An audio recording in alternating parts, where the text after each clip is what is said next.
बातमी लातूरमधून आहे। उदगीरमधील कावळ्यांचा बर्ड फ्लूनंच मृत्यू झाल्याचं निष्पन्न झालेलं आहे। भोपाळ प्रयोगशाळेच्या अहवालामुळे आता लातूरमध्ये एकच खळबळ माजली आहे। लातूरच्या उदगीरमध्ये कावळे मृतावस्थेमध्ये आढळलेले होते।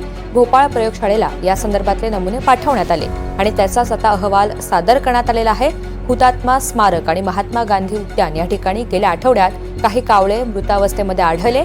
नागरिकांनी या संदर्भात प्रशासनाला माहिती दिली।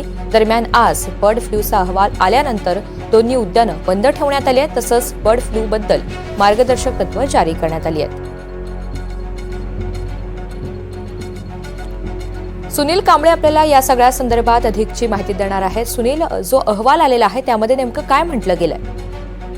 नक्कीच ऋतुजा, आपण जर पाहिलं तर लातूरच्या उदगीरमध्ये गेल्या आठवड्यामध्ये 50 कावळे जे आहेत ते मृत्युमुखी पडले होते आणि या संदर्भामध्ये पशु विभागाकडनं जे आहे त्या काही कावळ्यांचं मृत कावळ्यांचं सॅम्पल जे आहे ते भोपाळच्या प्रयोगशाळेमध्ये पाठवण्यात आलं होतं आणि त्या प्रयोगशाळेचा जो अहवाल आहे तो आता समोर आलेला आहे आणि या सर्व कावळ्यांचा जो मृत्यू आहे तो बर्ड फ्लू झालेला जे आहे ते त्या अहवालामध्ये म्हटलं आहे।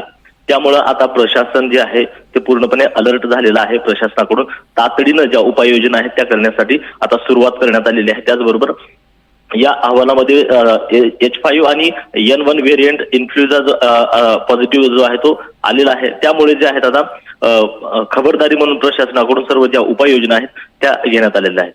ऋतुजा, निश्चित सुनील, धन्यवाद सविस्तर माहितीसाठी।